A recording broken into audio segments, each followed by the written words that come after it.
For months, we have watched Caitlin Clark get beat up. We've watched her get face-guarded, held, scratched, and blitzed more than entire WNBA teams combined.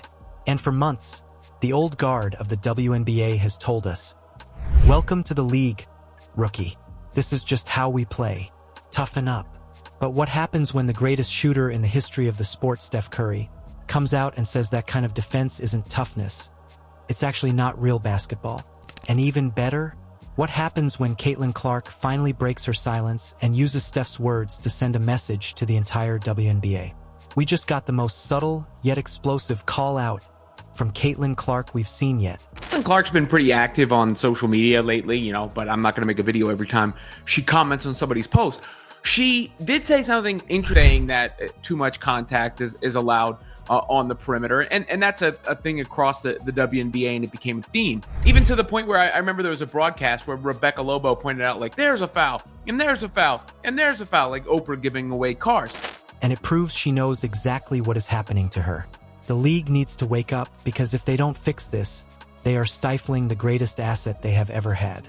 What is going on, everybody? Welcome back to the channel. We have to talk about this fascinating interaction between Caitlin Clark and Steph Curry that just happened on social media, because I think it reveals the biggest problem facing the WNBA right now. Robin Lundberg just dropped a great video breaking this down, and it got me thinking, Caitlin is finally speaking up, but she's doing it in the smartest way possible. He never really, she would say when something was a foul or to, a complaint to that. He said about the Kennedy Carter play that wasn't a basketball play, and I'm sure she said it. I don't want to misspeak and act like she's never pointed it out. Really complained publicly, overtly, often about the way that she's grabbed and held on the perimeter. But first, if you are riding with Caitlin Clark and you want fair coverage of the WNBA, do me a huge favor. Smack that subscribe button, ring the bell, and drop a like on this video. Over 90% of you watch without subscribing, and it costs you nothing but helps us beat the algorithm. Alright, let's get into it. Steph Curry recently sounded off about the way defenses are guarding him this season. Face guarding, holding, grabbing. He literally called it not real basketball. He admitted it's flattering, sure, but he called it out for what it is, egregious. And who shows up in the comments? Caitlin Clark. She wrote, "We want to see Steph make 12 threes a game, stop grabbing him, please." Like, fights it just because it's not real basketball. But there's also a part of it is flattering. Like how I can be effective, not let it take me out of the game, but also kind of use it to our advantage as a team. Commented underneath that video, "We want to see Steph make 12 threes a game. Stop grabbing him, please." Now, on the surface, that looks like a fan supporting a legend. But let's be real. Caitlin Clark is speaking for herself here. She is holding up a mirror to the WNBA. For an entire season, we watched defenders treat Caitlin like a tackling dummy. We saw coaches deploy strategies that were basically foul her until the refs stop us. But here is Caitlin, co-signing Steph Curry, basically saying, hey, nobody wants to watch a wrestling match. They want to watch greatness.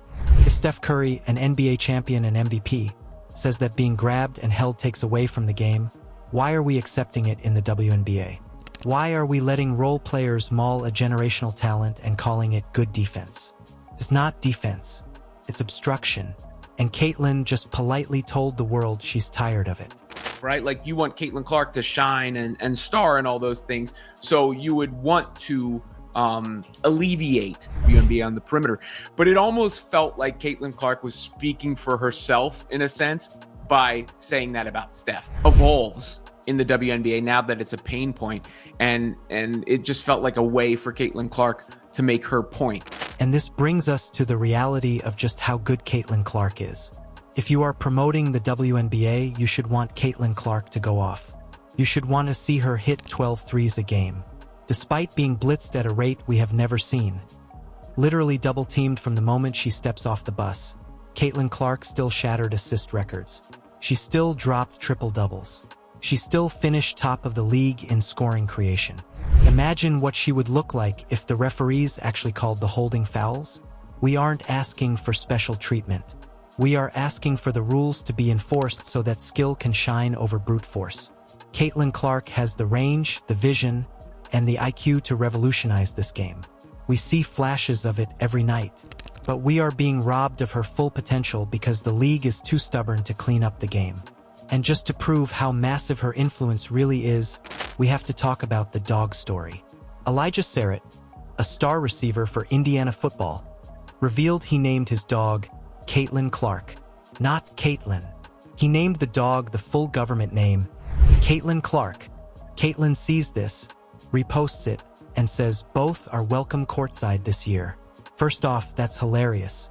But secondly, notice what she said, courtside this year.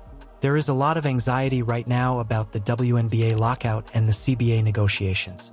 People are worried we might miss a season.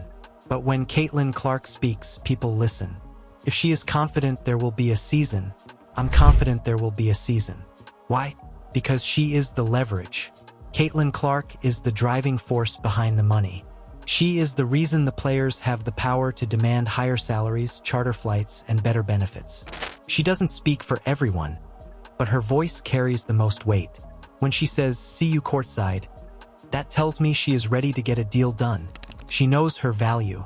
She knows that she is the engine fueling this entire economy. And frankly, the WNBA owners know it too. They aren't going to let a lockout waste a year of Caitlin Clark's prime. She is too valuable. So the message is clear. Whether it's through a comment on Steph Curry's post or a casual invite to a college football player, Caitlin Clark is controlling the narrative. She wants the game to be cleaner. She wants the holding and grabbing to stop so the fans can see real basketball. And she wants to get back on the court and dominate. The WNBA has a choice. They can keep letting their stars get mauled in the name of toughness, or they can listen to Caitlin Clark and Steph Curry and let the talent shine. I know which version of the game I want to watch. But what about you? Do you agree with Caitlin that the holding needs to stop? Or do you think the physicality is part of the WNBA's charm? Let me know in the comments below. And hey, if you like this breakdown, please hit that subscribe button right now. We are covering every step of Caitlin's journey, and you don't want to miss what happens next. Thanks for watching, and I'll see you in the next one.